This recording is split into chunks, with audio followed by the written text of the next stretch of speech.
राधा वल्लभ श्री हरिवंश।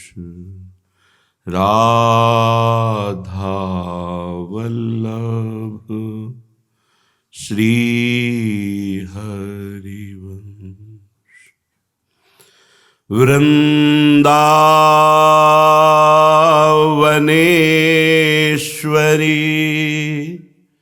तवैव पदारविन्दम्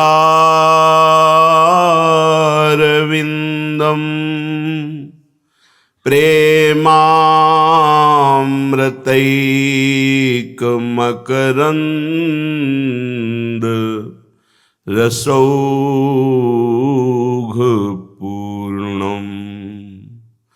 हृद्यर्पितं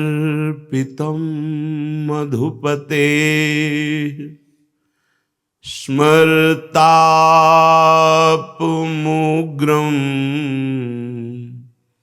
निर्वापयत् परम शीतलमाश्रयामि।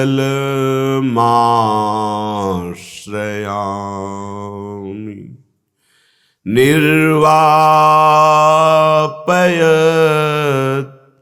परम शीतलमाश्रयामि। आवत जात बजावत नूपुर मेरो तेरो न्याव दई के आगे जो कछु करो सो हमारे सिर ऊपर। प्रेम का स्वभाव होता है अपने प्रीतम के द्वारा किए हुए हर विधान चेष्टा को आनंद पूर्वक सहना, हर समय एक ही चाह रहना।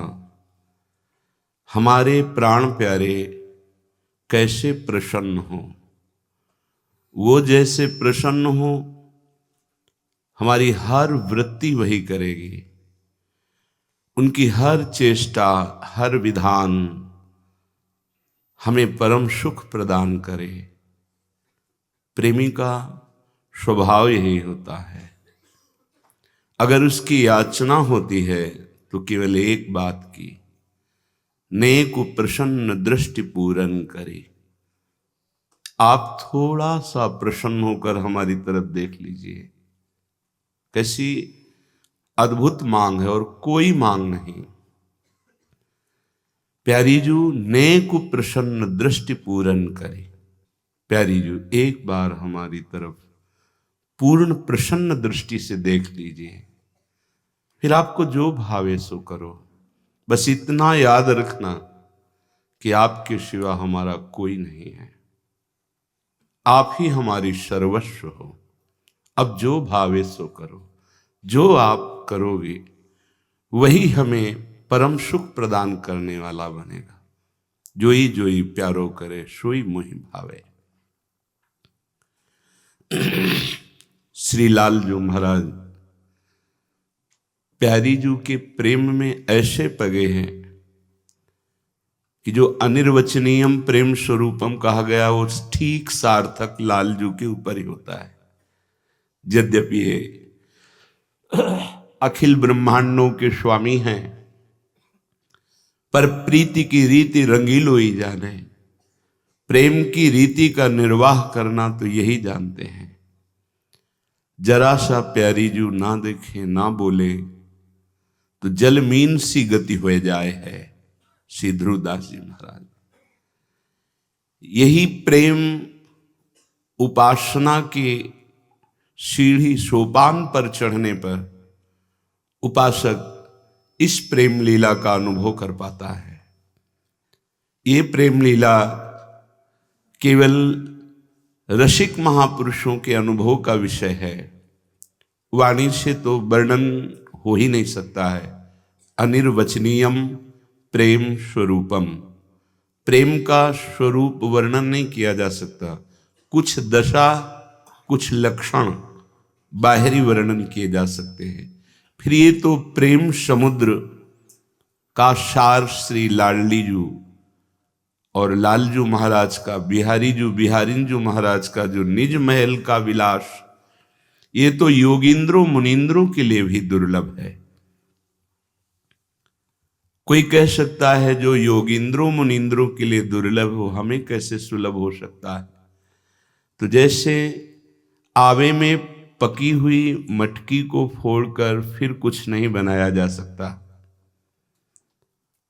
लेकिन कच्ची मटकी को फोड़कर कुछ भी बनाया जा सकता है। ऐसे ही ये जो बड़े महान योगींद्र मुनींद्र जन है, परिपक्व अवस्था को प्राप्त है। अब इनकी जो निष्ठा है वो बदलना बहुत कठिन है। अपने लोगों की कोई निष्ठा नहीं है, अपने लोग एकदम कच्ची मटकी की तरह हैं। रसिक महापुरुषों के चरणों का आश्रय मिल जाने पर हमारे बदलने में देर नहीं लगेगी, क्योंकि हम विषयी पुरुष तुच्छ विषयों में जब आनंद अनुभव के लिए व्याकुल है, तो कहीं आनंद समुद्र का अवगाहन करने का हमें आकर्षण हो जाए तो फिर देर नहीं लगेगी, ऊंचाई पर पहुंचने पे देर नहीं लगेगी। हम अपने आचार्य गुरुजनों के द्वारा गाई हुई दिव्य रसमय लीलाओं का गायन करें। उनका अर्थ क्या है वो वाणी जी स्वयं अनुभव में कराएगी। वचन के द्वारा उसका अर्थ हो ही नहीं सकता, क्योंकि शब्द पकड़ नहीं पाओगे। ये अंतर की डूबी हुई बातें हैं जो केवल भाव देह को प्राप्त हुए महापुरुष रसास्वादन करते हैं। इसीलिए कहा और सब में गोष्ठी, रस में गोष्ठी कहा। ये तो मूकास्वादनवत है। गोष्ठी तो तब होना जब बोलने का अवसर हो। कौन रस बाढ़ो जहां बोलिबो ये भाररी, ये रस रसिक महापुरुष अपने हृदय में अनुभव करते हैं, पर वाणी से यत किंचित बाह्य वर्णन होता है, आंतरिक नहीं, क्योंकि ये मूकास्वादनवत। गूंगा चाहे जितना मीठा पवा दो क्या बोल पाएगा कि कैसा मीठा है। जो बोला वो चखा नहीं, जो चखा सो बोला नहीं। अर्थात जो नेत्रों ने देखा तो वाणी की सामर्थ्य नहीं कि बोल सके, क्योंकि वाणी ने देखा नहीं। नेत्र देख पा रहे हैं लेकिन वो बोल नहीं पा रहे हैं, और वाणी बोल पा रही तो उसने देखा नहीं, तो अधूरा तो हो ही गया वर्णन। तो आवत जात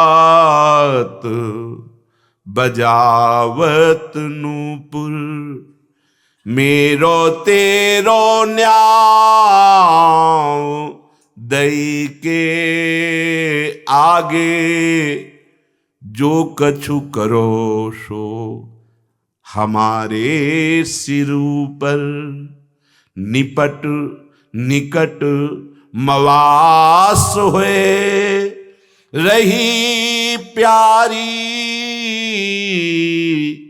पैंड दूपर श्री हरिदास के स्वामी, श्यामा कुंज बिहारी, बिलसत निहचल ध्रुव पर। श्री हरिदास के स्वामी श्यामा कुंज बिहारी, बिलसत निहचल ध्रुव पर। ऐसे ही युगल सरकार अचल विहार करते रहो, ध्रुव पर अचल विहार करते रहो। जो विहार की बात है वो केवल रसिक महापुरुषों के मनन की है। श्रीपाद प्रबोधानंद जी महाराज कह रहे हैं, यत्र श्री कृष्ण चंदे स्मित रुचिर रुचिरे चक्षुराधाय राधा। ओहो, जहां स्वयं श्री कृष्णचंद्र जी महाराज जिनकी आराधना करते हैं वो श्री राधा,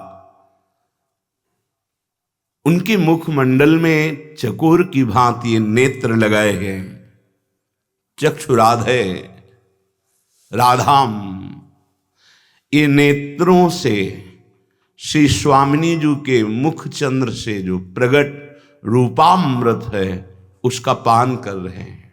अपने लोग श्रृंगार के बाद गान करते हैं, प्रिया बदन छवि चंद्र मनो प्रीतम नयन चकोर। कैसे कैसे कोई वर्णन करे।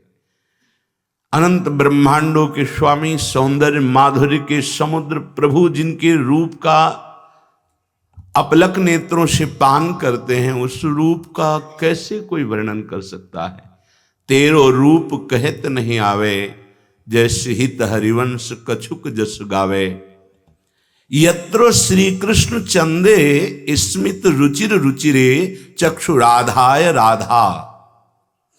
जिनकी आराधना स्वयं श्री कृष्ण चंद्रजू करते हैं, जो मंद मंद मुस्कुराती हुई श्री स्वामिनी जी वृंदावन नवनिभृत निकुंज में विराजमान हैं।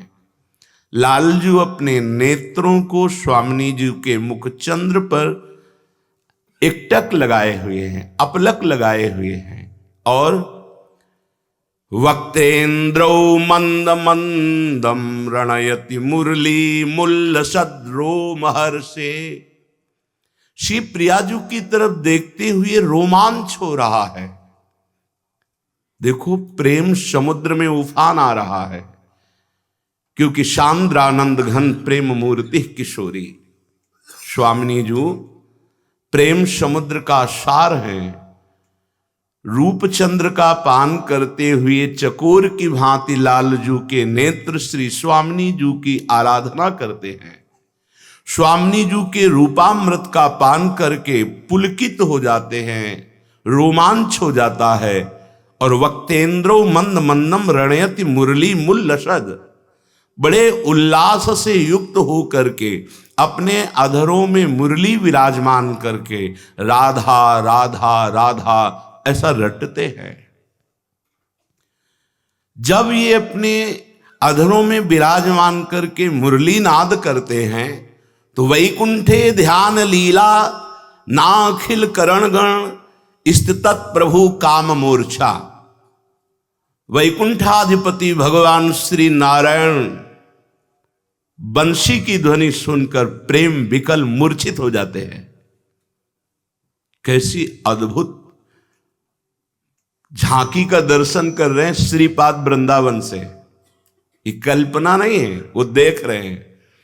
जैसे आंवले को हथेली पर रख के चारों तरफ से देखा जा सकता है, ऐसे ही अनंत ब्रह्मांड परम धाम सबका दर्शन दिव्य दृष्टि संपन्न महापुरुष करता है। जो त्रिकालज्ञ महापुरुष हैं वो त्रिभुवन को जानते हैं, लेकिन धाम लीलाओं को नहीं। लेकिन जो धामी श्री श्यामा श्याम को देख रहे हैं, उनकी लीलाओं को देख रहे हैं, अब उनकी दृष्टि में कोई भी धाम ऐसा नहीं जिसको ना देख सके।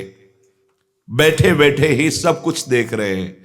जब देखा कि लाडली जी के मुख चंद्र का चकोर की भांति श्री कृष्ण चंद्र जी अपने नेत्रों से पान कर रहे हैं, राधया राधा, जिनकी आराधना कर रहे हैं उनका नाम राधा है, और अपनी वंशी को अधरों पर विराजमान करके वक्तेन्द्रो मंद मंदम रणयति मुरली मुल्लसद, उल्लसित होकर जो ही मुरली नाद किया राधा राधा,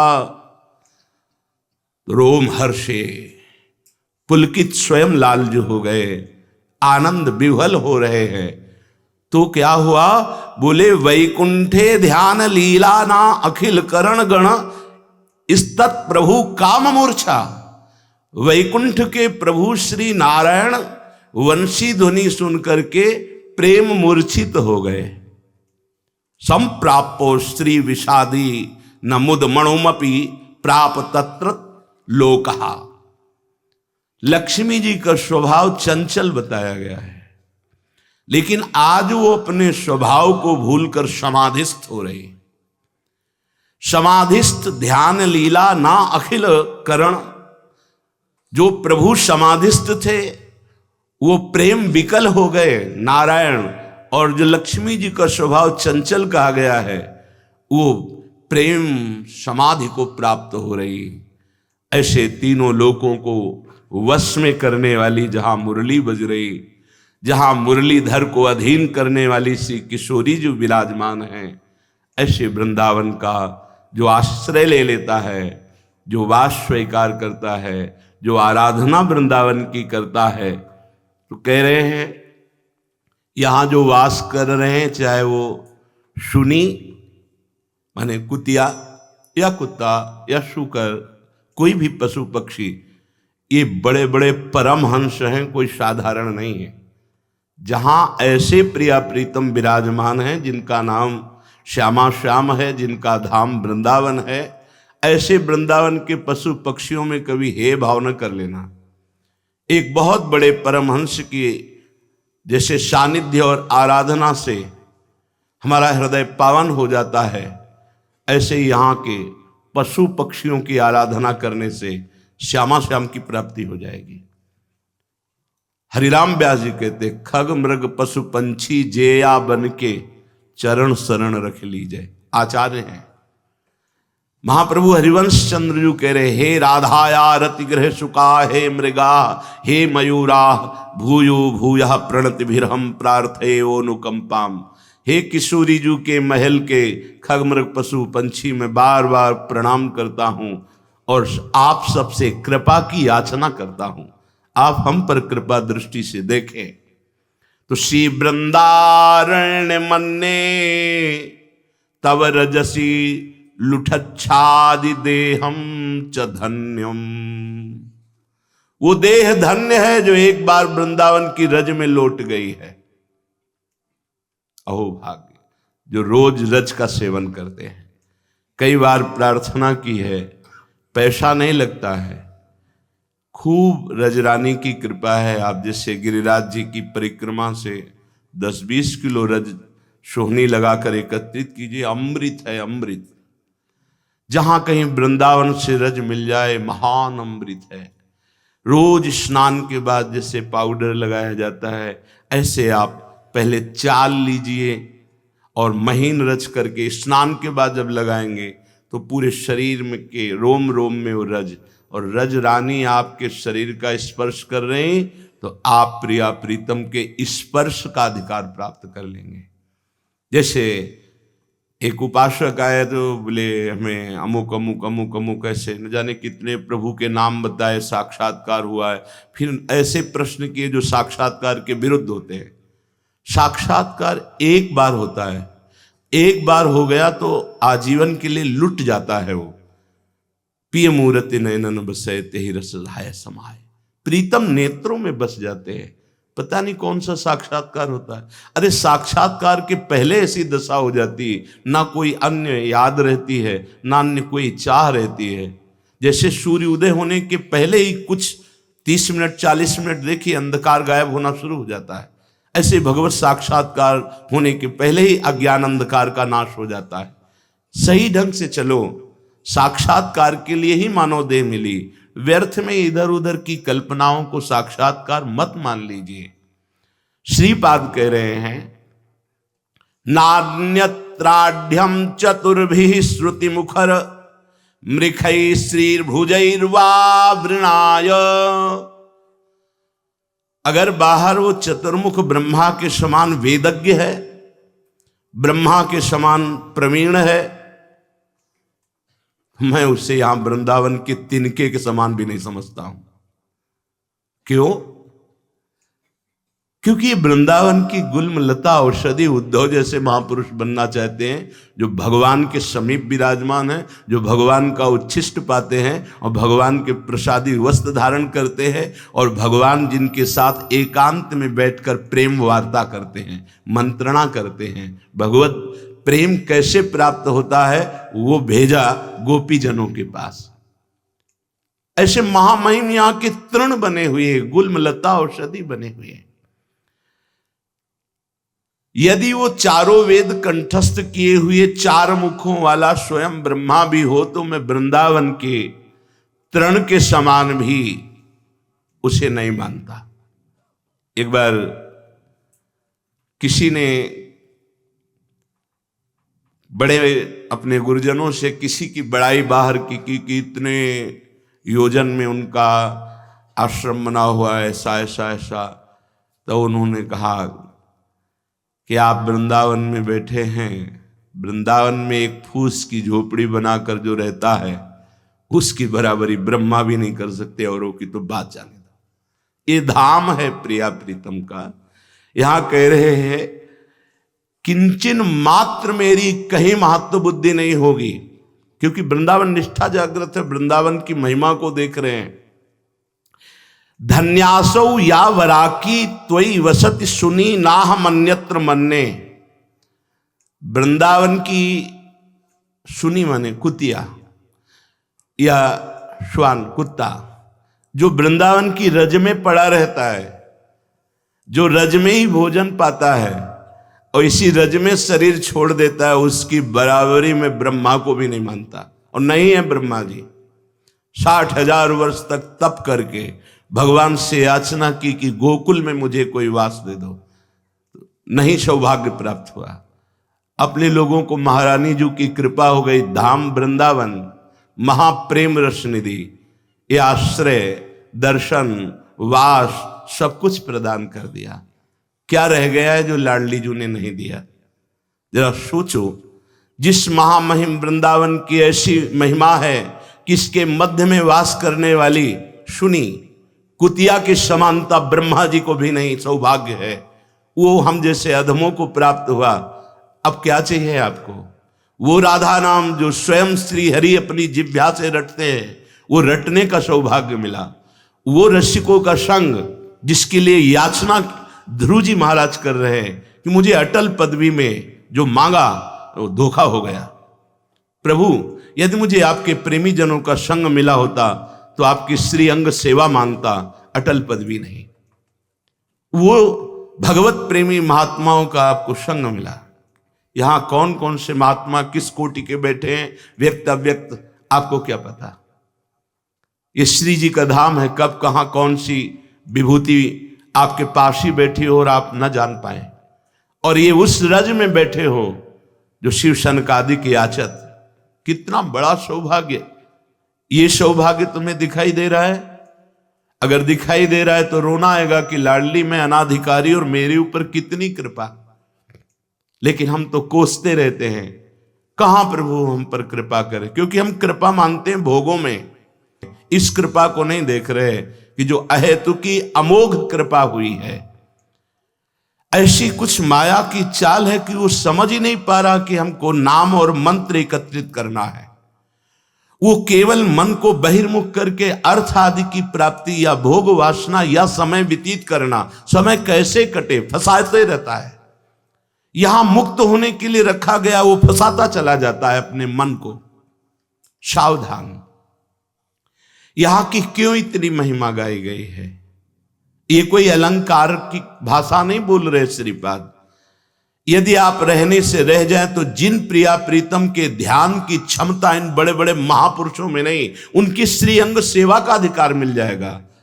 श्रीमद राधा सुधा निधि में महाप्रभु हरिवंश चंद्र जी कह रहे हैं, प्यारोढ़ुम क्षमते न यच्छिव सुखादि नाम तु यद ध्यानगम। सोचो, जहां उनकी क्षमता नहीं है युगल सरकार की लीला के ध्यान की, वहां हमें उनके श्रीअंग सेवा का अधिकार धाम दिला रहा है। बस हमें लेना है। समेट जाओ, वृत्ति को समेट लो, बहिर्मुख वृत्ति से अंतर्मुख आ जाओ। रजरानी का सेवन करो, जो उपासना मिली है, गंभीर भाव से उदासीन होकर जगत से निरंतर उसमें लगे रहो, जीवन का परम लाभ मिल जाएगा। लक्ष्मी हस्तावलंब प्रणय वर वधूप्यत धूतात्म तत्वाम। आहा! यदि इस वृंदावन में रजरानी को लगाए हुए हैं, नाम जप कर रहा है, रोमांचित हो रहा है राधा राधा कह के, उसको जो प्राप्त है उसके आगे कह रहे आत्म तत्व स्वरूप लक्ष्मी जी को भी मैं कुछ नहीं समझता। लक्ष्मी हस्तावलंब प्रणय वर वधूप्यत धूतात्म तत्वाम, जो आत्म तत्व स्वरूप है उनको मैं कुछ नहीं समझता। उस उपासक को जो प्राप्त है रज लगाए हुए राधा राधा राधा राधा, और रोमांचित हो रहा है, आनंदित हो रहा है। अहो भाग्य, धन्य धन्य धन्य तेई जे इनके उपास है। आपको क्यों अनुभव में नहीं आता कि आप वृंदावन का आश्रय लिए हैं, आप वृंदावन वासी हैं, आप प्रिया प्रीतम के उपासी हैं? आपको ये आनंद क्यों नहीं आ रहा? क्योंकि आपकी इंद्रियां बहिर्मुख है। आप विषयों में सुख खोजना चाहते हैं। यदि उपासक बाह्यानुसंधि परिवर्धयेत फलम दुर्वासनामेव ततस्ततोधिकाम ज्ञात्वा विवेकैः परिहृत्य बाह्यम स्वात्मानुसंधिं विदधीत नित्यम। बहुत ध्यान देने योग्य बात। अपने को सब कुछ मिल गया, मानव देह मिली, सत्संग मिला, साधना मिली। अगर हम ये मानव जीवन में भगवत प्रेम नहीं प्राप्त कर पाए, तत्वबोध नहीं कर पाए, तो इससे बड़ा घाटा कुछ नहीं होगा। और इसकी पूर्ति पता नहीं किस युग में फिर हमें अवसर मिलेगा, किस जन्म में नहीं, किस युग में, किस काल में बहता चला जा रहा था इस 84 के चक्र में। संस्कृति मांझ बरियाए के पास बीच में रोक दिया प्रभु ने और निकाल करके मानव देह दी। अब अपना कल्याण कर ले, फिर भूल गए।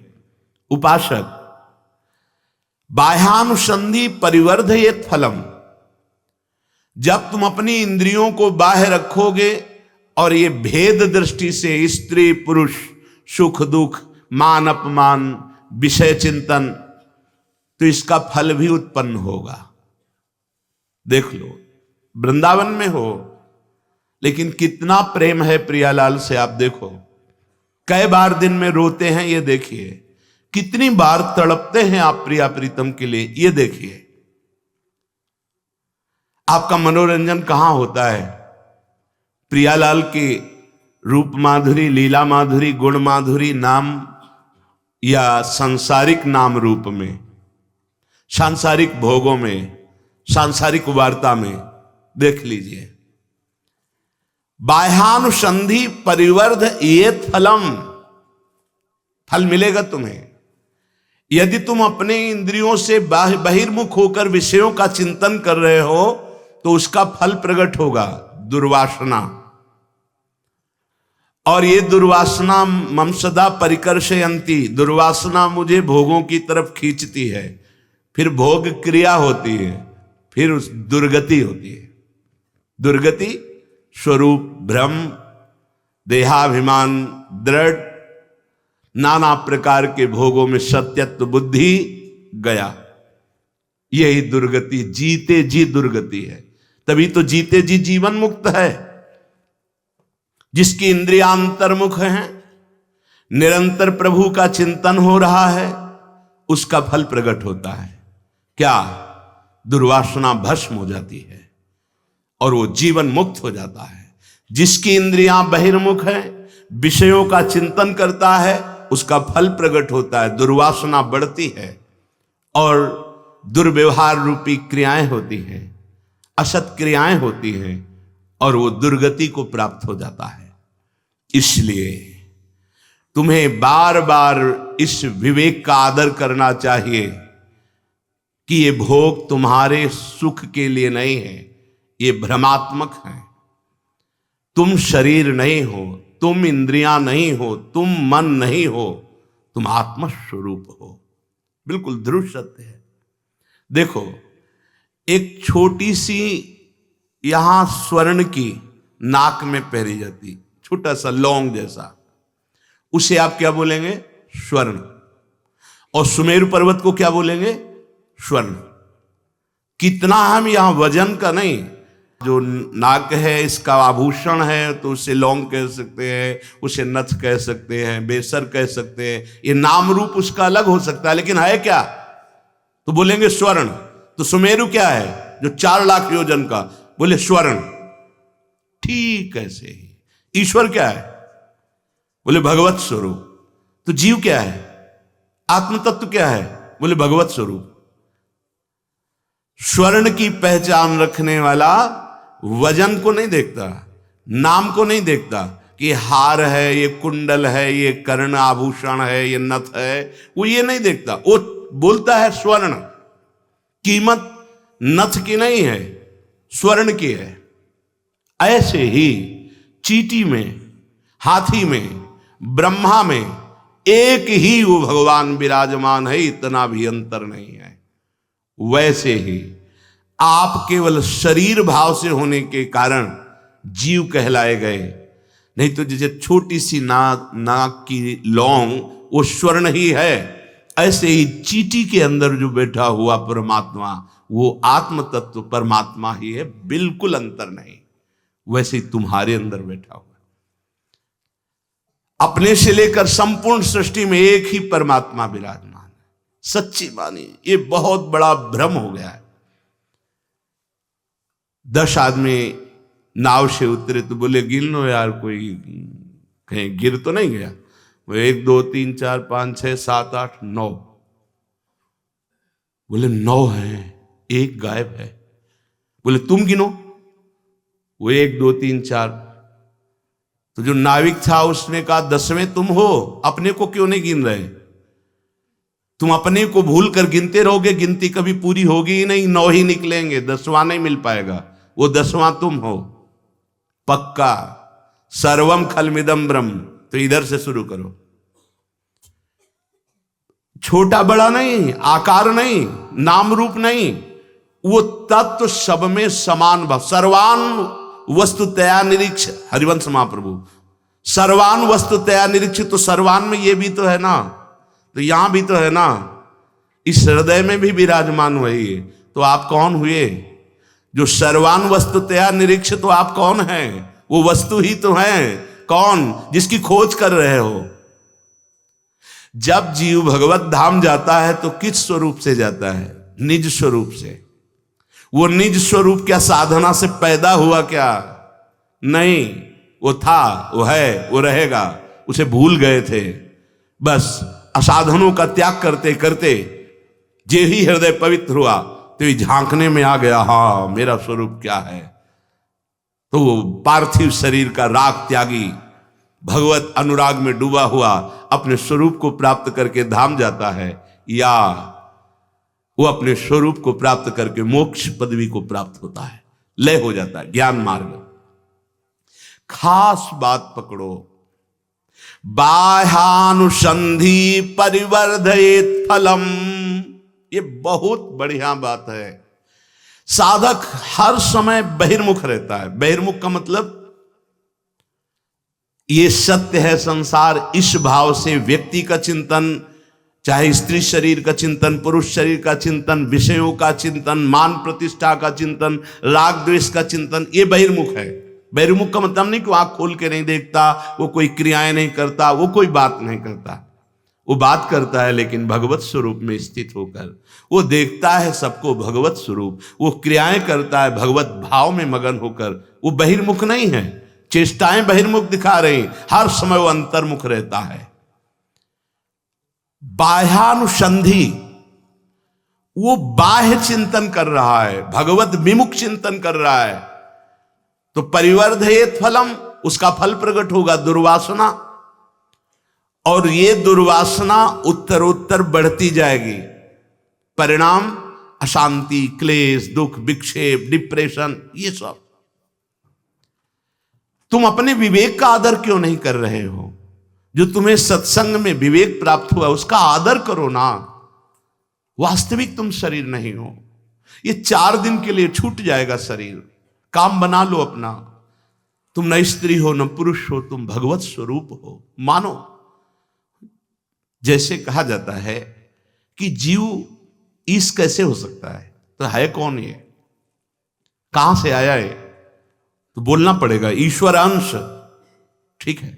तो 1 चम्मच गंगाजल क्या बोलोगे? पानी, गंगाजल ही बोलोगे। तो 1 टैंकर गंगाजल ही, और पूरी धारा गंगाजल ही। सिद्धांत से बिलग मत जाओ। पूर्णमदः पूर्णमिदं पूर्णात् पूर्णमुदच्यते पूर्णस्य पूर्णमादाय पूर्णमेवावशिष्यते। सिद्धांत कहता है अगर पूर्ण से कुछ भी बचता है तो पूर्ण ही है।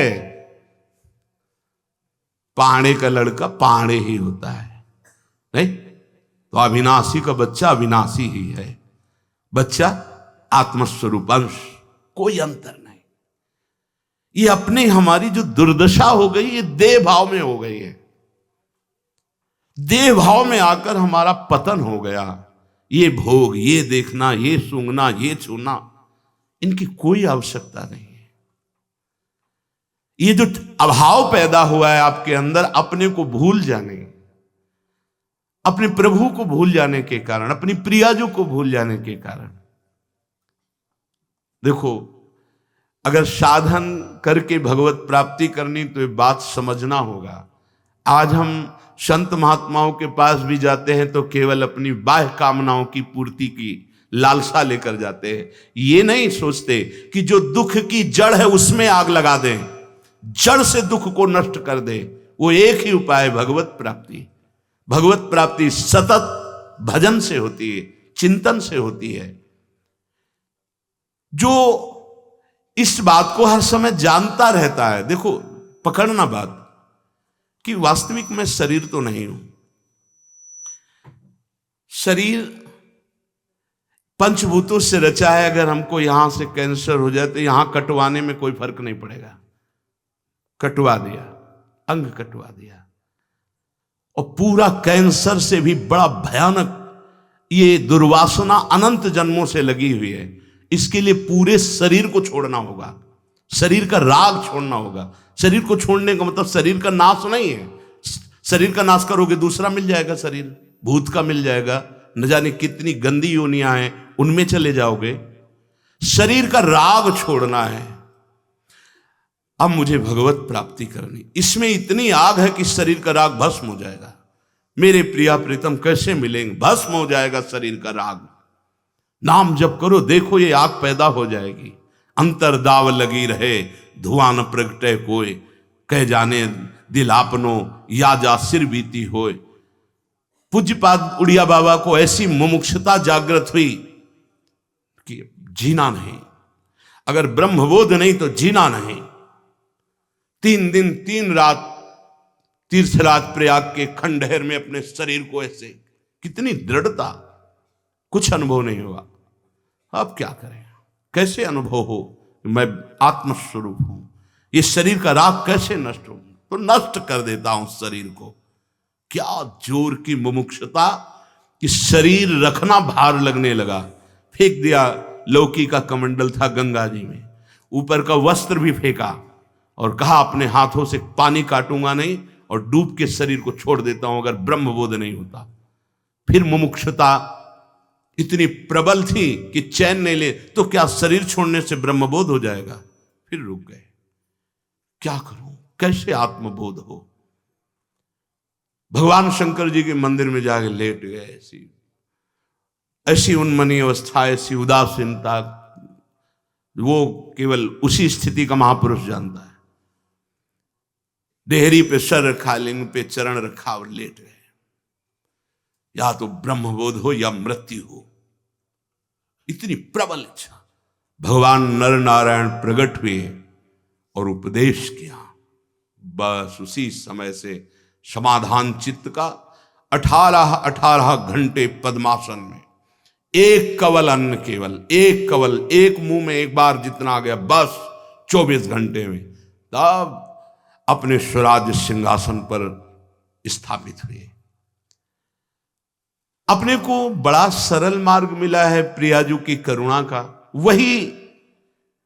वही स्थिति, देह भाव रहित स्थिति भोरी सखी की देखी गई, परमानंद दास जी की, बड़े बड़े महापुरुषों की देखी, पर बहुत सरल मार्ग।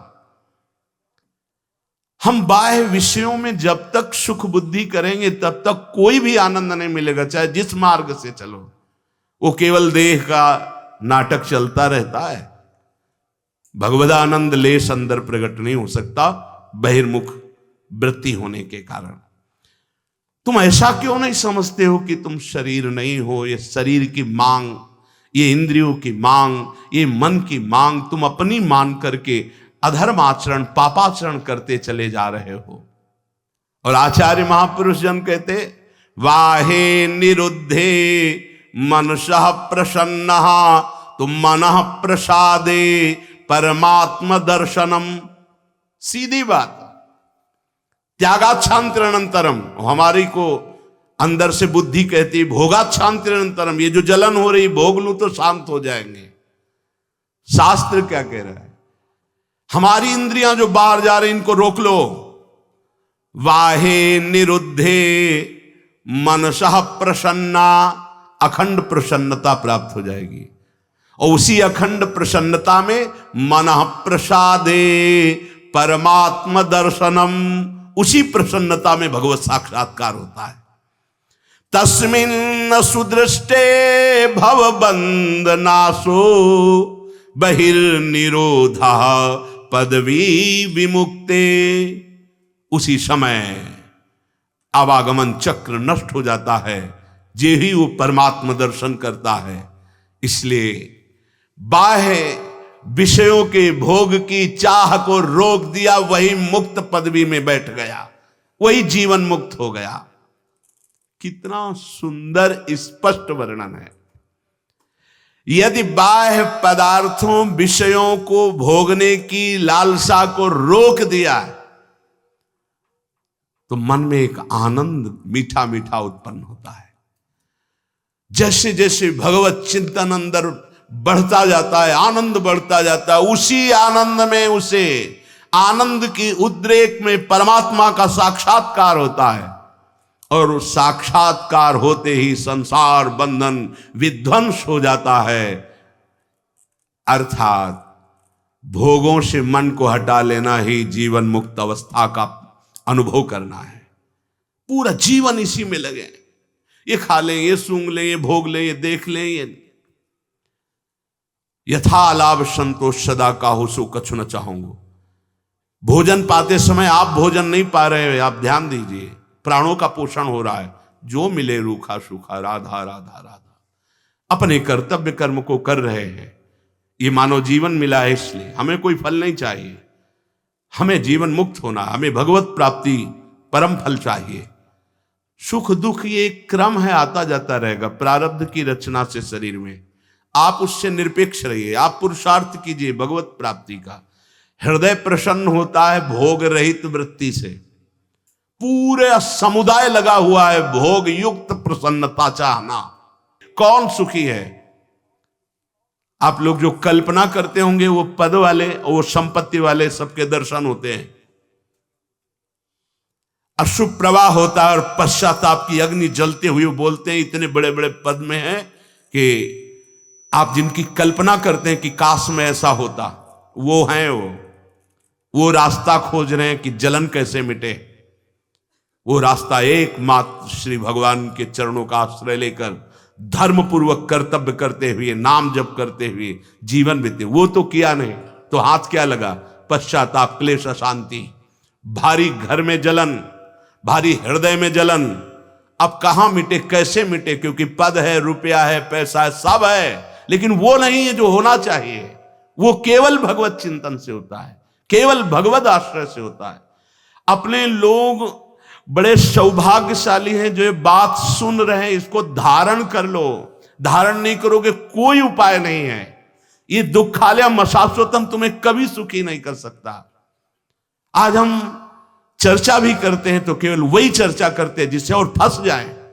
मुक्त होने की, भगवत प्राप्ति की चर्चा मिलना कठिन है। ये दान करो, वो करो, इससे क्या होगा?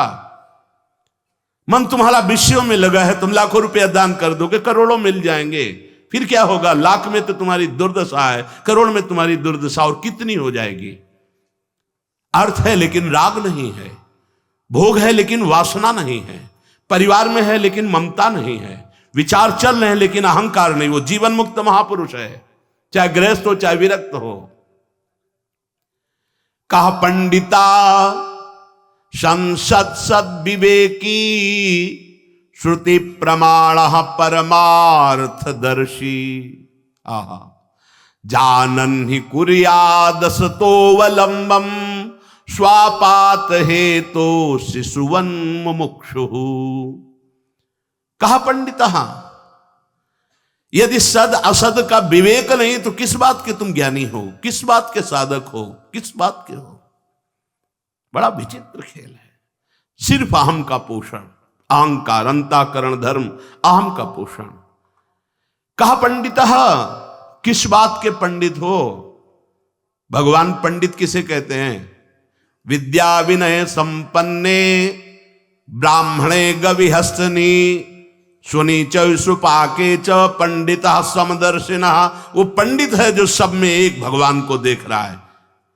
अगर श्री भगवान का दर्शन नहीं हो रहा, सब में आत्म स्वरूप का अनुभव नहीं हो रहा, तो कहा पंडिता। कौन पंडित है फिर? किस बात के पंडित हैं? श्रुति प्रमाण जानने वाला, सद असद का विवेकी, परमार्थ तत्व का ज्ञाता, ऐसा कौन होगा जो विषयों में फंस करके अपनी जीवन मुक्त अवस्था को खो दे। भला जानबूझ करके कौन बालक जैसी चेष्टा करेगा अपने नाश की। जैसे बालक चाकू से खेलना चाहता है, जार खाना चाहता है या मल से खेलना चाहता है, ऐसे ही कौन इन विषयों से खेलना चाहेगा जो सद असद विवेकी है, जो परमार्थ तत्व में चलने वाला है, जो श्रुति प्रमाण को जानने की इच्छा रखने वाला है। इसलिए देहादि संशक्ति मतो न मुक्तिर मुक्तस्य देहाद्यभिमत्य भावः सुप्तस्य नो जागरणं न जाग्रतः स्वप्नस्तयोभिर्न गुणाश्रयत्वात्। जो अपनी देह इस अनात्म वस्तु में अत्यंत आसक्ति रखता है, वो क्या जाने कि जीवन मुक्त अवस्था में कैसा परमानंद है। ये देहाभिमान तुम्हारी दुर्गति का कारण है। यही तुम्हारी जागृत, स्वप्न और सुषुप्ति अवस्थाओं में जीवन की धारा को काट रहा है, नष्ट हो रहा है। कुछ समय जागृत में गया विषय चिंतन में, कुछ स्वप्न में, कुछ सुषुप्ति में, लेकिन सत्य में कितना समय गया? सत्य चिंतन में, सत्य आराधन में कितना समय दिया? ये देहाभिमान तीन अवस्थाओं में तुम्हारे जीवन को नष्ट कर रहा है। ये दोनों अविद्या और अहंकार सबको बांधे हुए हैं। इसलिए समस्त स्थावर जंगम पदार्थों में और अपने भीतर भी एकमात्र परमात्मा को देखो, अभी मुक्त हो जाओगे। अपने भीतर भी अंतर बहिर स्वम स्थिर जंगमेशु ज्ञानात्मनाधारतया विलोक्य। बिना इसके ना तो आगे बढ़ पाओगे प्रेम में, ना जीवन मुक्त अवस्था में।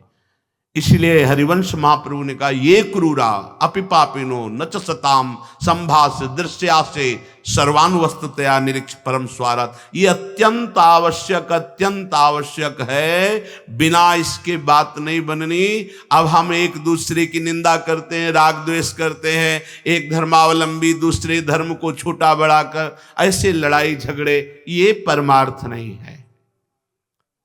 जो क्रूर हैं, पापी हैं, दुष्ट हैं, जो संभाषण योग्य भी नहीं है, हमको उनके हृदय में भी भगवत स्वरूप का चिंतन करना है। ये बाहरी लीला मायाकृत है, आप ही विराजमान हो।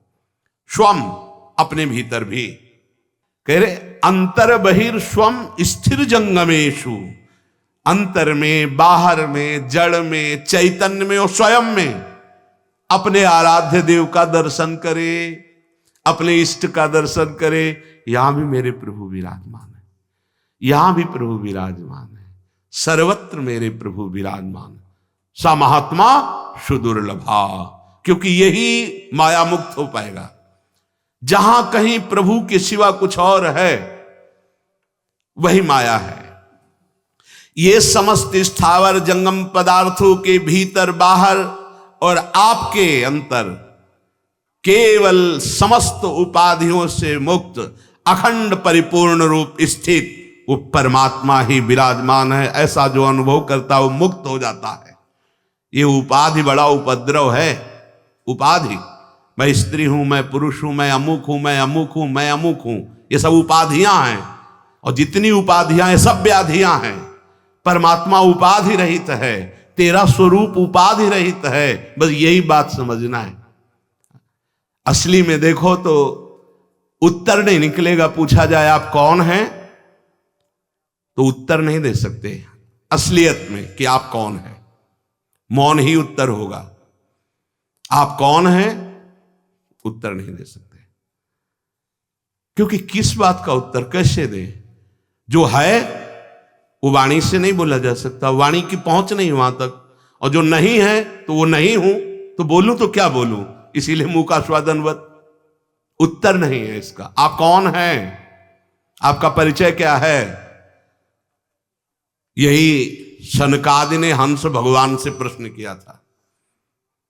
तब यही कहा था कि कौन, ये आपका प्रश्न है भगवान हंस, ये आपका प्रश्न है। देह भाव से तो सब पंचभूत एक हैं, स्वरूप में एक ही आत्मा। ये प्रश्न कैसा आपका कि आप कौन, ये प्रश्न कैसा आपका? बड़ा सूक्ष्म विषय अध्यात्म का है। समस्त स्थावर जंगम में पदार्थों के भीतर बाहर और आपके अंदर भी एक ही परमात्मा विराजमान है। सत्संग है, सत्संग, ये सब असत है। सत है तो वही है जो सब में विराजमान है। जैसे कुंडल में, कंकण में, हार में, नथ में, करधनी में, ये नाम अलग अलग हुए, आकार अलग अलग हुए, लेकिन परमात्मा जैसे सब जड़ चेतन में विराजमान, ऐसे उसमें सोना विराजमान। जैसे उसमें सोना विराजमान, ऐसे परमात्मा विराजमान। चाहे कुल्हड़ हो, चाहे सकोरा हो, चाहे घड़ा हो, आकार बदल सकते, नाम बदल सकते, लेकिन मिट्टी वही है। ऐसे एक ही परब्रह्म परमात्मा विराजमान है। संसार बंधन से वही उपासक मुक्त होता है जो सब में अपने इष्ट को देखता है, निरंतर अपनी इष्ट निष्ठा में कभी बाधा न पड़ने पावे, तो बहुत जल्दी वो जीवन मुक्त हो जाता है। इसीलिए श्रुते सतगुणम विद्यान मननम मनादपि, ध्यान देने योग्य बात करें। जो केवल श्रवण करता है उससे 100 गुना अच्छा उपासक होता है जो मनन करता है। श्रवण का फल है मनन। आज क्या सुना, तो आपको कुछ शब्द बिल्कुल कंठस्थ होने चाहिए कि पूरे सत्संग में आज हमने 5 बातें पकड़ी, 4 बातें पकड़ी, 1 बात पकड़ी, कुछ तो पकड़ना चाहिए। जब आपसे पूछा जाए कि आज सत्संग सुना जी, क्या बहुत बढ़िया था? नहीं, बढ़िया तो सत्संग होता ही है। सत्संग में क्या सुना? नहीं जी, बढ़िया ही था, हम तो समझ। तो ये सत्संग ने आपने नहीं सुना। यहां करे श्रुते सतगुणम विद्यान मननम मनादपि, जो सुना उससे मनन किया, ये 100 गुना लाभ प्रदान करेगा। एक सुन के चला गया और एक सुन के मनन किया, तो मनन करने वाले को 100 दिन सुनने का जो लाभ है वो प्राप्त हो गया। 100 गुना लाभ प्राप्त हुआ। लाभ ही प्राप्त करने के लिए बैठे हो तो पकड़ो ना कोई बात, कोई तो बात पकड़ लो पूरे सत्संग में। जो श्रवण मात्र केवल करके चला जाता है उससे 100 गुना लाभ प्राप्त होता है। विद्यान मननम मननादपि, उसने मनन किया। गोकर्ण जी ने संपूर्ण श्रोताओं को श्रीमद् भागवत की कथा सुनाई, लेकिन विमान धुंधकारी के लिए आया। गोकर्ण जी ने प्रश्न किया भगवत पार्षदों से कि आपको विमान बहुत से लाने चाहिए, क्योंकि बहुत से श्रोताओं ने श्रीमद् भागवत सुनी। भगवत पार्षदों ने उत्तर दिया कि सुनी तो सबने, लेकिन मनन नहीं किया। मनन केवल धुंधकारी ने किया, इसलिए जीवन मुक्त हो चुका है। अब ये बैठकर विमान पर भगवत धाम को जाएगा। अब अगर इन सबको विमान चाहिए तो पुनः भागवत सुनाइए और सब मनन करें उसका, तो विमान आ जाएगा। इस श्रीमद् भागवत के फल महात्म्य में प्रारंभ में ही लिखा हुआ है। श्रुते सतगुणम विद्यान मननम, जो सुना उसका मनन किया। मनन करने की आदत डालो कि सत्संग के विषय में पूछा जाए तो पूरे सत्संग को आप 4-5 पंक्ति में पूरा वर्णन कर देंगे। पहले वृंदावन की श्री प्रिया प्रीतम की रूप माधुरी वंशी माधुरी का वर्णन हुआ, फिर वृंदावन की रजरानी और वृंदावन के वास का महत्व वर्णन हुआ, फिर इसके बाद इंद्रियां जो बहिर्मुख होकर विषयों में घूमती उससे कैसे दुर्गति प्राप्त होती है, जो अंतर्मुख होकर जड़ चैतन्य सब में अपने परमात्मा तत्व को देखता है वही जीवन मुक्त महापुरुष है। सार सार शब्द हम पकड़ते जा रहे हैं, पर पकड़ तभी पाओगे जब जगे हुए होगे। अगर सो रहे होगे तो क्या पकड़ पाओगे? किसी किसी को तो बस ये है कि समय पूरा हो जाए, कितनी जल्दी, अब वो बैठे नहीं पड़ेगा तो क्या पकड़ पाएगा। श्रोता सोई परम सुजान सुनत चित रच करे, जैसे प्यासे को पानी मिल जाए ऐसे जो श्रोता सत्संग को सुनता है, वक्ता की मुखारविंद पर एकाग्र दृष्टि लगा के निकले हुए वाक्यों को अमृत की तरह पान करता है, धन्य है वो श्रोता। श्रुते सतगुणम विद्यान मननम, सुनने मात्र से काम नहीं चलेगा, इसे मनन करना पड़ेगा। जो मनन करता है उससे 100 गुना फल प्राप्त होता है। और मननादपि निधिध्यासम लक्ष्य गुण मनंतम निर्विकल्पकम, जो मनन करता है और मनन करके जो सार बात निकली उसमें स्थिति प्राप्त करता है, वो लाख गुना मनन करने वाले से भी बढ़कर लाभ प्राप्त करता है। वही अपने इष्ट में अचल स्थापित हो जाता है। सुना, मनन किया और मनन का सार जो मिला उस पर चल पड़े, अपनी स्थिति बना ली, वही परमात्मा स्वरूप को प्राप्त होता है।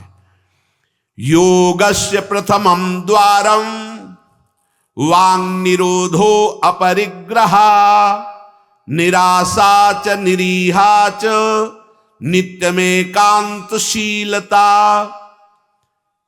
इस परमार्थ मार्ग में चलने वाले पथिक की पहली सीढ़ी है कि अपनी वाणी पर अंकुश कर ले। वांग निरोधो, योगस्य प्रथमम द्वारम, मौन का आश्रय ले लो। ज्यादा बोलने का अभ्यास ही नहीं होना चाहिए, बड़े अपराध बन जाते हैं, निंदा स्तुति बन जाती है, दोष दर्शन होने लगता है, वो साधक गिर जाता है। मौन का स्वभाव बनाना चाहिए। जड़ मौन यहां वृंदावन में ठीक नहीं। यहां हम राधा राधा बोलेंगे, प्रभु की चर्चा बोलेंगे, कोई प्रश्न करेगा तो जो शास्त्र सम्मत बात है उत्तर देंगे, नहीं तो मौन रहेंगे। प्रपंच की तरफ से पूर्ण मौन होना चाहिए। आपको पहली बार कोई खड़ा करके बात कर रहा है, समझ में आया कि इससे बात करना प्रभु को भूल जाना है, अगली बार से वो कहेगा राधे राधे, उत्तर नहीं देना। श्री हरिवंश, उत्तर नहीं देना। अंदर से श्री हरिवंश बोले, चल दिए। हमें किसी से क्या लेना देना? हम किसी का अहित नहीं करेंगे, अमंगल नहीं करेंगे, हम किसी पर दोष दर्शन नहीं करेंगे, पर हम अपनी वृत्ति को भगवदाकार करने आए हैं। ये नहीं कि कोई हमसे बोले तो हम बोलना जरूरी है, नहीं। कोई प्रश्न करे तो बोलना जरूरी नहीं। उपासक हो, आप कृपा करें तो बात कर ले, ना चाहे तो बिल्कुल आपके ऊपर कोई शासन नहीं कि आपको बात करना ही पड़ेगा, ऐसा सिद्धांत नहीं है। योगस्य प्रथमम द्वारम वांग निरोधो, सबसे पहली साधना है वाणी को रोक ले। बोलने से बहुत शक्ति नष्ट हो जाती है। जैसे हम भगवत चर्चा कर रहे हैं तो इससे शक्ति बढ़ती है, लेकिन प्रपंच की वार्ता करने से वाणी की शक्ति नष्ट हो जाती है। जब आपकी जबान अपवित्र हो गई तो नाम कैसे चलेगा? जब वाणी अपवित्र है तो आपके अंदर शास्त्री कैसे शब्दों का भाव आ पाएगा? नहीं आ पाएगा। महावाक्यार्थस्य विचार्यताम, आप नहीं विचार करने की क्षमता वाले रहेंगे। यदि आपने व्यर्थ की बातें शुरू कर दी, अश्लील भाषण बोलते, गंदी भाषा बोलते, तो आप में कभी विचार शक्ति ही नहीं रह जाएगी कि आप शास्त्रों के, संतों के वाक्यों का मनन करने की सामर्थ्य रखें। खो देंगे सामर्थ्य। बहुत अमृतमय वचन निकलते हैं मौन वाणी को पावन रखने वालों के, एकदम शहद में डूबे हुए वचन। इसलिए वाणी पर अंकुश कीजिए। जरूरत हो तो बोलिए, नहीं तो मौन। श्री जी का जस गाइए, नाम कीर्तन कीजिए, इसके अलावा मौन रहिए। इन नियम ले लीजिए। जब आए हो भगवत प्राप्ति के लिए तो काहे को बख्शो। इन इंद्रियों को सीधे अनुशासन में लीजिए ना। आपका स्वरूप इंद्रियां थोड़ी हैं, आप इनके संचालक हैं। आपकी सामर्थ्य से सामर्थ्यवान होकर आपको बांधे हुए हैं, आप इनको बांधिए। बहुत हो गई स्वतंत्रता इन दुष्टों की। माता देहूती जी भगवान कपिल जी से कहती, मैं ऊब गई इन दुष्ट इंद्रियों से भोग भोगते हुए, नाथ अब वो उपाय बताइए जिनसे इन दुष्ट इंद्रियों के कब्जे से मैं बाहर निकलूं। माता देहूती जी, ये बहुत दुष्ट है। ये कुछ मिनट तो लगेगा, बहुत शांत है और भगवत स्वरूप में लगने वाली हैं, और एक क्षण में गिरा के ऐसे नरक में खड़ा कर देंगी जहां पश्चाताप ही होता है, हाथ कुछ नहीं लगता। योगस्य प्रथमम द्वारम वांग निरोधो, फिर अपरिग्रह। पहला द्वार है वाणी पर शासन कीजिए। हम वाणी गायन करेंगे, श्री जी के लीला चरित्र, नाम कीर्तन, इसके अलावा मौन। कई साधकों को यह स्पष्ट आज्ञा करी श्री जी की प्रेरणा से कि आप नहीं बोलोगे, तो उसका पालन करना चाहिए। जब सत्संग में आप सुन रहे हैं कि योगस्य प्रथमम द्वारम, तो आप अपनी वाणी को संयम में रखिए। किसी की मजाक, उपहास, किसी की चुगली, निंदा, ये सब बिल्कुल नहीं। अगर आप ये सब करते रहेंगे तो निरंतर नाम नहीं चलेगा। आप सत्संग का मनन नहीं कर पाएंगे। मनन करके आप अपने आराध्य देव में स्थित नहीं हो पाएंगे। जरूरी है मौन, जरूरी है, पर विचार मौन। ये धाम है, इसलिए हम जड़ मौन की बात नहीं करते, विचार मौन। और वो मौन ही किस काम का जो एक शब्द में हम बात कर लेते हैं, वो 5 मिनट लगाएं। जैसे कोई बात करनी, अब वो कुछ बोला, अब उसमें पूरी एकाग्रता, पूरी शक्ति नहीं, सीधे बोल दे, स्विच ऑफ कर दे, क्या चला गया। जड़ मौन के लिए फिर ना ऊ ना ऊ, कुछ नहीं, ना लिखना, ना पढ़ना, ना कुछ, बिल्कुल बालवत परमहंस स्थिति। कोई प्रश्न नहीं, कोई उत्तर नहीं, एकदम जड़वत, जीते जी मृत, जीवन मुक्त होने के लिए। तो वो ये श्रीधाम वृंदावन है, यहां उचित नहीं, क्योंकि यहां राधा नाम स्वयं हरि रटते हैं, तो हमारी जबान की सार्थकता है। राधा नाम कीर्तन करें, वाणी जी का गायन, इसके अलावा मौन रहे। दूसरा अपरिग्रह, उतना ही स्वीकार कीजिए जिससे आपकी जीवन यात्रा चलती है, इसके बाद नहीं। एक भी वस्तु एक्स्ट्रा आपके पास नहीं होनी चाहिए। क्यों होनी चाहिए? जब रोज का रोज श्री जी दे रही तो तुम्हें एकत्रित करने की जरूरत क्या है? आपको जो दिनचर्या में चाहिए बस उतना ही, इसके आगे नहीं। एक भी कंबल एक्स्ट्रा नहीं रखना होना चाहिए, एक भी वस्त्र नहीं एक्स्ट्रा नहीं होना चाहिए। जो हमारी दिनचर्या में आ रहे हैं कि 2 कॉपिन, 2 मार्किन, बनियान, स्वेटर, 1 कंबल या 2 कंबल, जिससे आपकी दिनचर्या कट रही, बस इसके अलावा आपके पास कुछ नहीं। आपकी जो दिनचर्या है, वो दिनचर्या जो प्रभु दिए हुए हैं शरीर पालन पोषण के लिए, शरीर के लिए उतनी आवश्यक है। अगर सही दिनचर्या करनी तो राइट टाइम पे आपका पहले कंबल हटना चाहिए। समय कंबल फेंक दिया दूर, अब अपनी दिनचर्या में लग जाओ। काहे को शरीर को इतना दुलार करके बबुआ बनाए हुए हो, कान के कंटूप ऐसे बांधे, मुंह में ऐसे बांधे, ऐसे क्या होना है इसको? ये जड़ शरीर है, जितना प्यार करोगे उतना ही परेशान करेगा ये। हाँ, इसको ज्यादा नहीं। आहार दे दिया, संयम नियम से स्नान ध्यान पूजा पाठ, हर समय भगवत चिंतन, ये जड़ है, अभ्यास है। यहां कौन बांधता है कुछ? 12 महीना झेलता है ना ये मस्तक ये सब, कौन बांधता है? ऐसे अभ्यास, चलो इतने कमजोर अभ्यास के हैं तो जितना उचित वस्त्र उतना पहन लिया। अब ये नहीं कि सोमवार को हरा, मंगल को नीला और बृहस्पति को पीला, और अलग अलग दिन के अलग अलग स्वेटर, अलग अलग दिन के अलग अलग। भैया ये विलासिता नहीं। भगवत प्राप्ति करनी तो एक स्वेटर में 10-5 साल तो कट ही जाएंगे, दूसरा हम क्यों लें? एक जीपर मिल गया, उससे शरीर ढक लिया, 10-5 साल चलेगा, 2-3 महीने पहनने को होता है। हर साल नया तो भाई हमें क्या कार, हमें कहीं जाना है क्या पार्टी में? हमारी यही पार्टी, बाबा जी की पार्टी। भगवत मार्ग के पथिक है, उचित उचित बिल्कुल नहीं से बहुत। वो इसको दुलार करने का मतलब है अपना पतन करना, सच्ची मान लीजिए, इसका पतन करना। वयोवृद्ध है, रोगी शरीर, वो अलग बात है, थोड़ा तो आनंद लीजिए प्रकृति का वार सहने का। अगर शरीर रुग्ण नहीं है, जवान शरीर हो, ब्रह्मचारी हो, आग है अंदर, सहो हर प्रकृति के वार को, गर्मी सर्दी बरसात भूख प्यास, सच्चिदानंद में स्थित हो जाओ, तुम्हारा बाल बांका भी कोई नहीं कर सकता। अब मार दिन में 50 बार शीशा देखना, अब वो फंसाएगा कि नहीं फंसाएगा? चेहरा फंसाएगा ना। तिलक के सिवा दोबारा शीशा नहीं देखना चाहिए। इस देहाभिमान के राग को काटना कि पुष्ट करना है? जय बार निकले तय बार देख करके हर सेटिंग किसको दिखा रहे हो यार? क्या तुम किसी को लुभायमान करना चाहते हो क्या? हरि को? तुम्हारे इस पार्थिव शरीर पे लुभायमान होने वाले नहीं, और जो लुभायमान होगा तुमको नष्ट कर देगा। तो हमें इसको बिगाड़ के रखना है, इसको सजा के नहीं, भगवत प्रसादी आदि लगाए।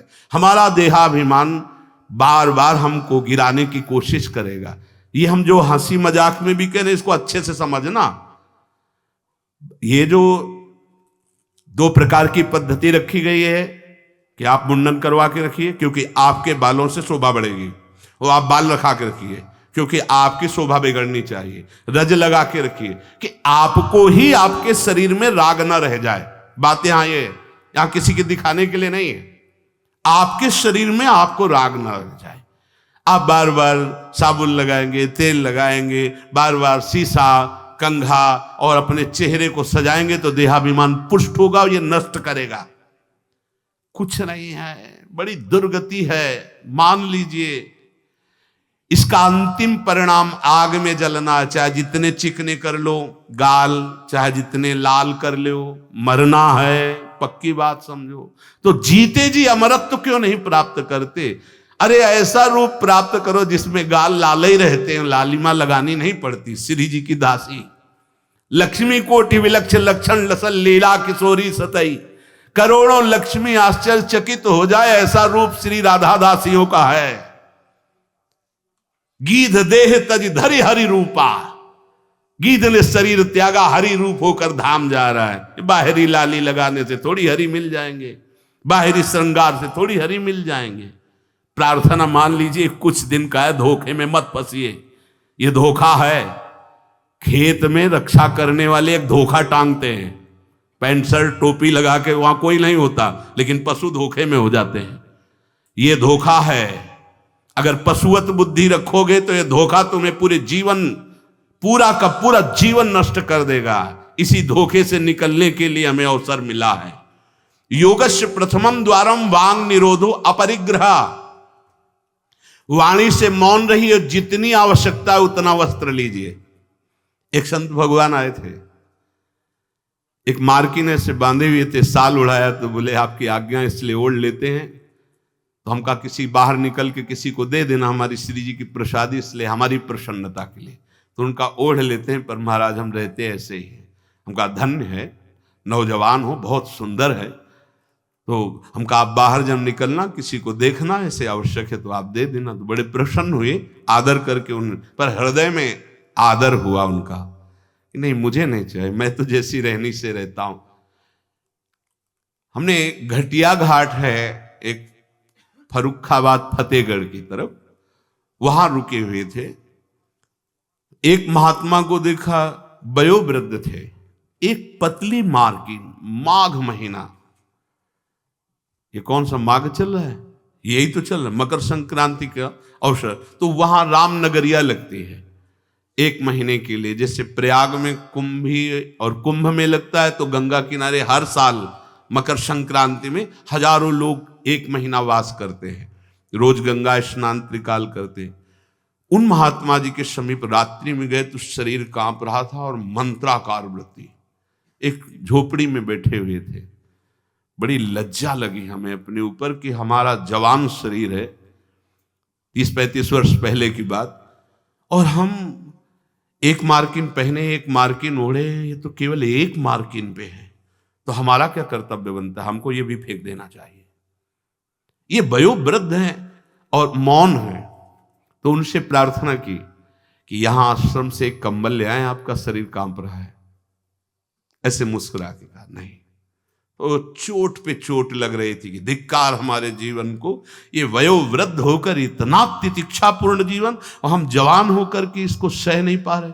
आप सच्ची मानना, जो तितिक्षापूर्ण है बहुत जल्दी भगवत साक्षात्कार होता है। भगवान आदेश करते तास तितिक्षस्व भारत। आज हम केवल शरीर दुलार में अपने समय को नष्ट करते हैं, शरीर पोषण में।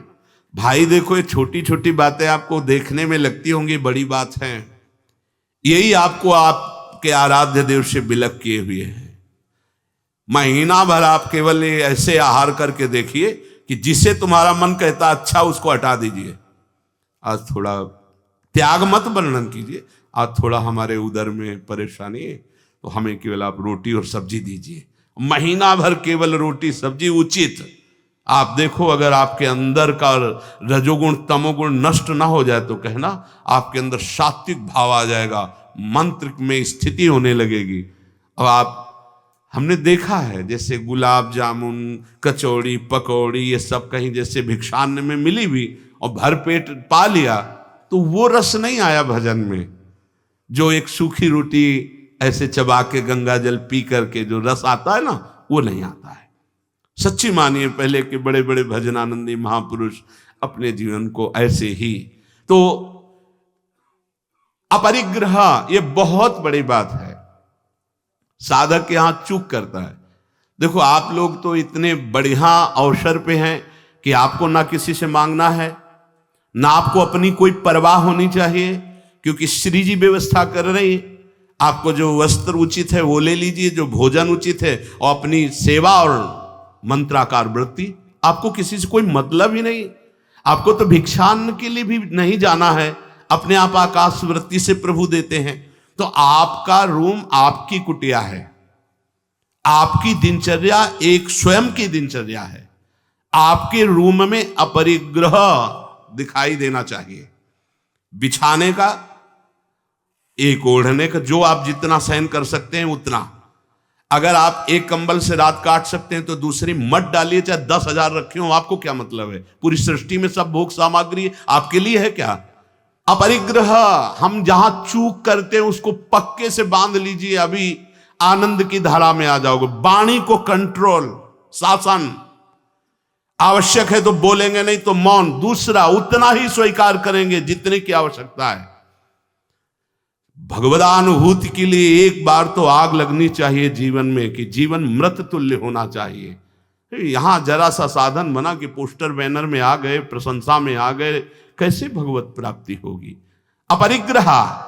और आगे, निराशा च निरीहा च नित्यमेकांत शीतला। आशा ही परमम दुखम, नैराश्यम परमम सुखम। उपासक को किसी व्यक्ति, वस्तु, स्थान से कोई भी आशा नहीं होनी चाहिए। हाथ जोड़ के तुम्हारे कमरे में पहुंचा दिया जाएगा तुम्हें जो आवश्यक है। तुमको आके रजिस्टर में लिखने की जरूरत नहीं, तुम्हें मांगने की जरूरत नहीं है। तुम निष्ठापूर्वक ध्यान दे करके देखिए, ये देखा गया जीवन में, जिस समय जो आवश्यकता होती है हाथ जोड़कर वो आता है। कौन? जिसकी शरण में हो। समझ नहीं पाते और कहता है ये वस्तु ले लो, तो आश्चर्य होता है कि ये बात कैसे कोई जान गया कि मुझे आवश्यकता थी, मेरे शरीर को आवश्यकता थी। जितनी जो आवश्यकता उतना। इसके बाद आशा ही नहीं, निराशा हमारा परम पद में पहुंचाने वाला मार्ग है। आशा ही परमम दुखम, नैराश्यम परमम सुखम। किसी व्यक्ति से किसी वस्तु की आशा बिल्कुल नहीं होनी चाहिए। तब लग जोगी जगत गुरु, जब लग रहा है निराश, जब आशा मन में भई जग गुरु जोगी दास। आशा नहीं होनी चाहिए। आशा एक ही बात की होनी चाहिए, कब किशोरी जो मिलेंगी। आशा से दास्यम वृषभानु जाया तीरे समध्यास, जब भानु जाया, कब मैं अपने स्वरूप में स्थित होऊंगा। इसके अलावा कोई आशा नहीं। शरीर की आवश्यकता है। मान लो यहां सुविधा है कि भाई आप यहां से ले लीजिए, तो आप ले लीजिए, नहीं तो किसी से मांगने की जरूरत नहीं। कभी तो ऐसे रहना सीखो ना कि कोई आशा नहीं, कोई इच्छा नहीं, और आप हृदय की बात जानते हो। आप देखना, आपको जो शरीर की जरूरत हो आप देखते रहना, देते रहना। बिल्कुल बिल्कुल वो एक एक कदम पर देखते हैं। जो अव्यवस्थित तो हमने देखा है, एक एक कदम पर व्यवस्था। आपको अपने स्वामी पे विश्वास होना चाहिए, आशा किसी से नहीं। आशा एक राम जी से दूजी आशा छोड़ दे, नाता एक राम जी से दूजो नाता तोड़ दे। यह संसार आशा में ही तो दुख को प्राप्त हो रहा है।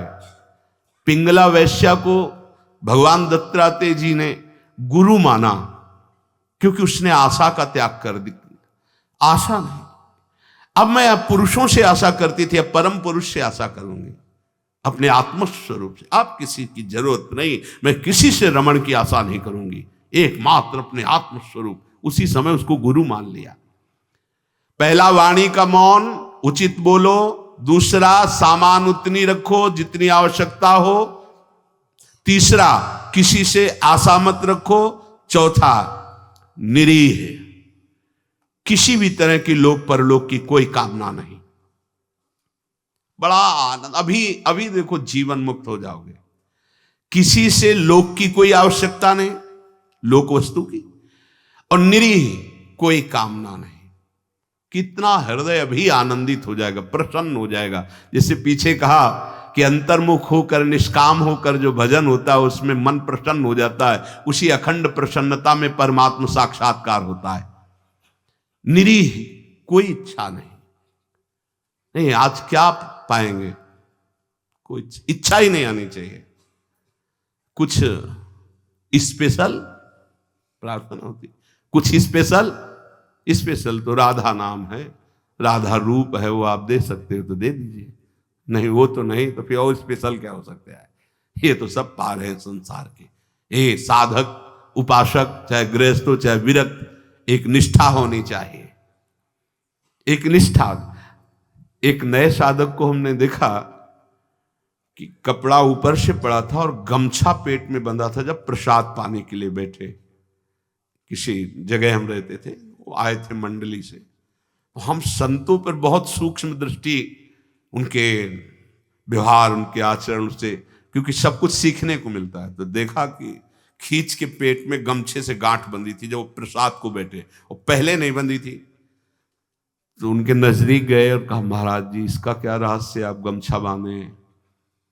बोले साधन में एक उचित आहार चाहिए। तो मुझे पता चल जाता है जहां थोड़ा पाया तो इतने में हम इतनी गमछा और नाप का, उसमें 3 गांठ, तो उतना नित्य। बोले कभी ज्यादा आहार नहीं। यद्यपि ये प्रथम साधना के लिए ऐसा है, नहीं तो एक सामने से आहार का निश्चय किया जाता है। इतना आहार, फिर चाहे कितना अमृत हो उसके ऊपर नहीं होना चाहिए। साधु को बार बार नहीं लेना चाहिए। ये जो नहीं पूड़ी बोले हाँ डालो, खीर हाँ 4 पूड़ी रख दो, इतने सब्जी रख दो, दोबारा आप पूछिएगा किसी से, हमारे से पूछने की जरूरत नहीं। ऐसे ही दिनचर्या नहीं। गरम गरम भैया, गरम और नरम दोनों से मतलब नहीं। महापुरुषों ने देखो, एक बार उड़िया बाबा प्रसाद पवा रहे थे स्वयं खड़े होके, तो 2 प्रकार की पूड़ी बनवाई थी, एक पतली और पकी हुई, और एक मोटी लंबी कच्ची।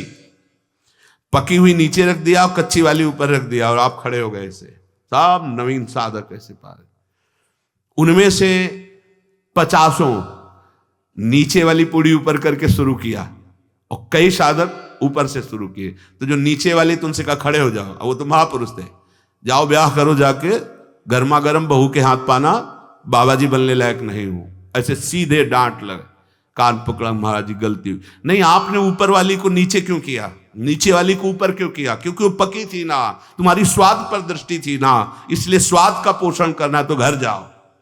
भगवत मार्ग में चलने के लिए स्वाद मिटाना है, केवल भगवत स्वाद लेना है, भगवत आनंद का स्वाद लेना है। कितना कठिन लग रहा होगा? कुछ कठिन नहीं है। जब लक्ष्य बन जाता है भगवत प्राप्ति तो सब सहज हो जाता है। नहीं खान पान ते भावे है, नहीं कोमल वसन सुहावे है, सब विषय लगे ते खारा है, हरि आशिक का मग न्यारा है। समझो इस बात को। यहां इतना डबल होता जा रहा है शरीर, चर्बी बढ़ती जा रही है, पीछे भी पेट में भी, कि आसन में अगर कहा जाए पद्मासन में 20 मिनट बैठो तो बैठने की हिम्मत नहीं रह गई। तो क्या साधना करोगे? बिल्कुल ये बात होश में रखिए। शरीर को बढ़ावा देना बिल्कुल अपना नाश करना है। उचित आहार ऐसा कि पाने के बाद तुरंत आसन में 1 घंटे बैठना पड़े तो आपको कोई परेशानी न हो। मान लीजिए आप उदर नहीं हैं, आप प्राण नहीं हैं, आप रसेंद्री नहीं हैं, आप मन नहीं है, उचित आहार दीजिए, रात दिन भजन में लगी, अभी सात्विक भाव आ जाएगा। सात्विक भाव नहीं आ रहा। ईमानदारी से देखिए आप कितना समय मोबाइल में नष्ट करते हैं। जिनके पास मोबाइल है ईमानदारी से देखिए आप कहीं अंतर्मुख अध्यात्म की वृत्ति से युक्त हो पाएंगे? आप रजोगुणी भोजन करते हैं, आप टच वाला मोबाइल रखते हैं, आप अधिक समय उसमें, भले आप इधर उधर, क्या समय नष्ट कर रहे हो। एक एक सेकंड इतना है। जब कोई जरा सी व्यर्थ की बात करता है तो चिड़चिड़ाहट पैदा होती कि ये तुम अपना समय नष्ट कर रहे हो, समय नष्ट कर। अरे जितने सेकंड में हम राधा राधा बोलते उतने में तुमने व्यर्थ बात सुना दी, व्यर्थ बात। चलो गृहस्थ आश्रम में व्यापार नौकरी आदमी तो उसको बेचारे को व्यवस्था है, लेकिन आप भगवत मार्ग के पथिक गए। आपका बिल्कुल एक एक मिनट बड़ा कीमती है। एक एक मिनट जगत मंगल के लिए है। हम 1 मिनट में 10 बार 20 बार नाम लेंगे और वो नाम जगत को देंगे कि जगत का मंगल हो, तो हमारी साधुता सुरक्षित हो गई। निरीह इच्छा रहित और नित्य में एकांतशीलता, नित्य एकांत में शांत भाव से, शीतल भाव से। एकांत बहुत खतरनाक है नवीन उपासक के लिए, यह अनुभव की बात है।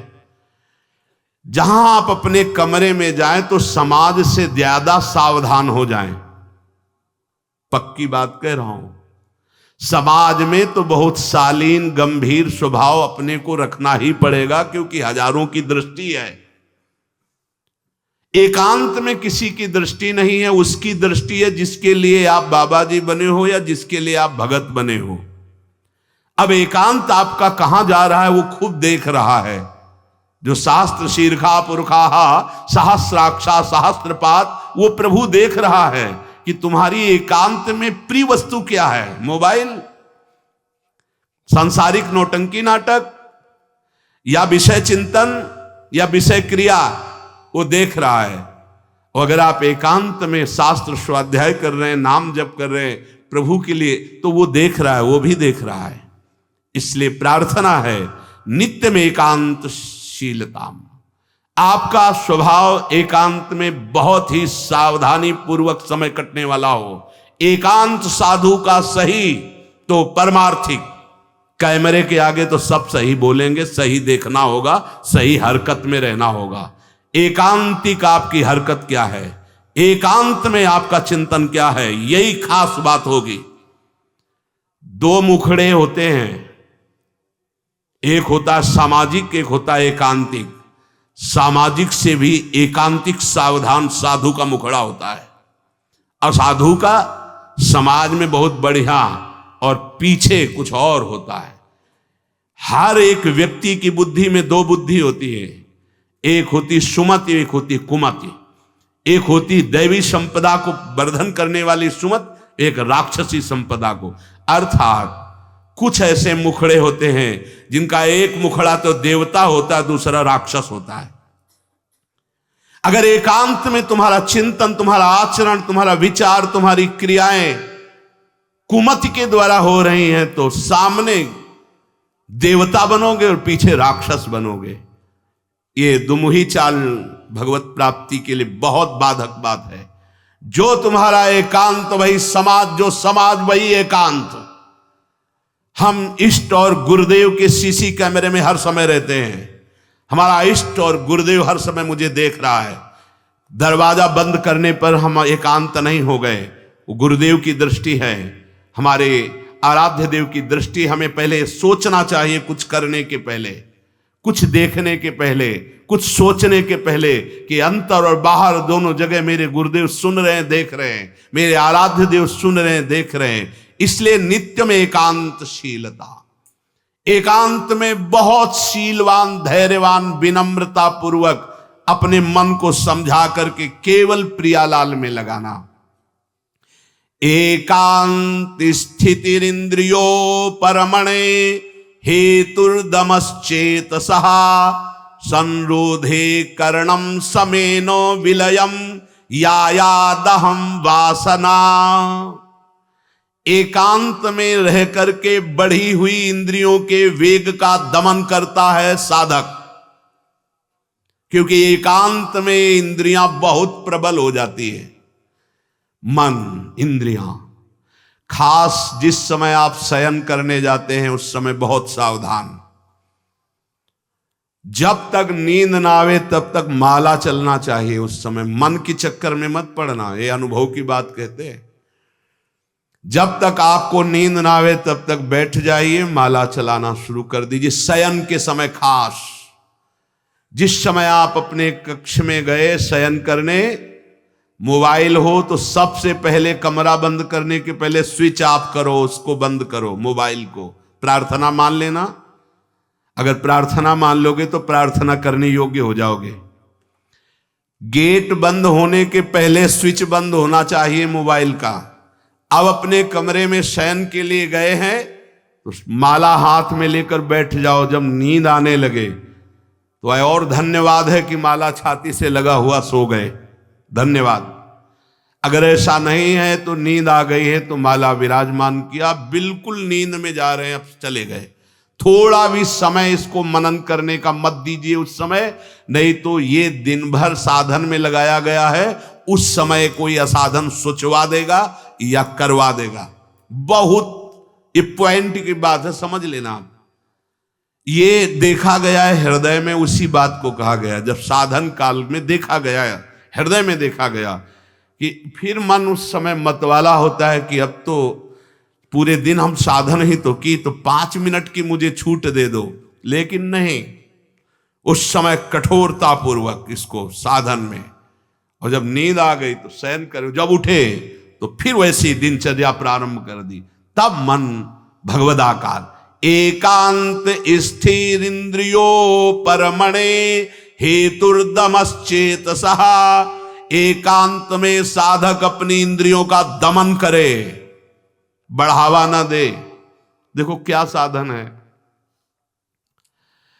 पहले दर्शन होते थे संत भगत भागवत जन, अब भी कुछ महापुरुष भी होंगे, यहां ठाकुर जी की छवि या गुरु जी की छवि, यहां से स्मार्ट मोबाइल लगा रहता है छाती में, स्मार्ट मोबाइल। ये भैया ठीक है, व्यवहार काल के लिए यदि तुम्हारी कोई आवश्यकता हो, तुम बहुत व्यवहार में, तो हम नहीं। अच्छा बताओ आपको क्या जरूरत है? राष्ट्रपति से बात करनी है क्या आपको? किस विधान में आपको कपड़ा बेचना है, अनाज बेचना है? आपको काम क्या है? किससे बात करनी है आपको? जिनकी विशेष व्यवहारिक कोई सेवा गुरुजनों से मिली, वो तो बात उतनी ही केवल जितनी मिली है। नहीं, आप बताओ, हम भगवत प्राप्ति के मार्ग के साधकों के लिए मोबाइल भगवान की क्या आवश्यकता है? कितनी आवश्यकता है? क्यों आवश्यकता है? जैसे सिलेंडर आदि लाना है या कुछ भाई और कोई सर, तो रख लो, हम कह रहे हैं वो छोटा वाला रख लो, उससे अपना काम। ये बहुत अंदर की बात कहते हैं, क्योंकि इसमें आप स्वतंत्र कुछ भी देख सकते हैं, कुछ भी आप पढ़ सकते हैं, कुछ भी। बहुत ऐसे लाइनें में होते हैं वो सब, बस उसमें क्लिक करो, क्लिक है तो कहते हैं हाँ वो वीडियो आ जाएगा। वो वीडियो आ जाएगा तो तुम्हारा अंदर का वीडियो गायब हो जाएगा, परमार्थ वाला। एकांत स्थिर इंद्रियों पर हेतुर्दमश्चेतसा, दमन कर दो इंद्रियों का। ये कहां सीखोगे, कब सीखोगे, किस देश में सीखोगे, यदि धाम में रहकर इंद्रियों का दमन करना ना आया। इंद्रियों का दमन कर दो। इंद्रिय दमन होने से चित्त का स्वयं निरोध हो जाता है और चित्त की वासना का नाश होते ही योगी को परमानंद का अनुभव हो जाता है। यह है खेल। इंद्रियों का दमन हुआ, मन और चित्त एक ही बात है। चित्त का निर्वासनिक होना, ब्रह्मानंद का स्फुरित हो जाना, भगवदानंद का स्फुरित हो जाना और फिर स्फुरित होकर अविचल भाव में स्थित हो जाना। यही जीवन मुक्त अवस्था मुनि की होती है, महात्मा की होती है, साधक सिद्ध अवस्था को प्राप्त हो जाता है। इसलिए जो सत्संग में सुना उसका मनन किया जाए, उसको जीवन में धारण किया जाए। देखो बड़े भाग्य से सत्संग ये मिल रहा है जो शास्त्र सम्मत, मन का और आसक्त संसार में हो जाना, मन का भंजन होकर परमात्मा प्राप्ति के लिए चलना, ये तो बहुत ही कठिन। आप सुन रहे हो, हम बड़े कृपा पात्र हैं जो आप सुन रहे हो। आप सुन रहे हो तो हम बड़े कृपा पात्र हैं कि आप ये सत्संग सुन रहे हो।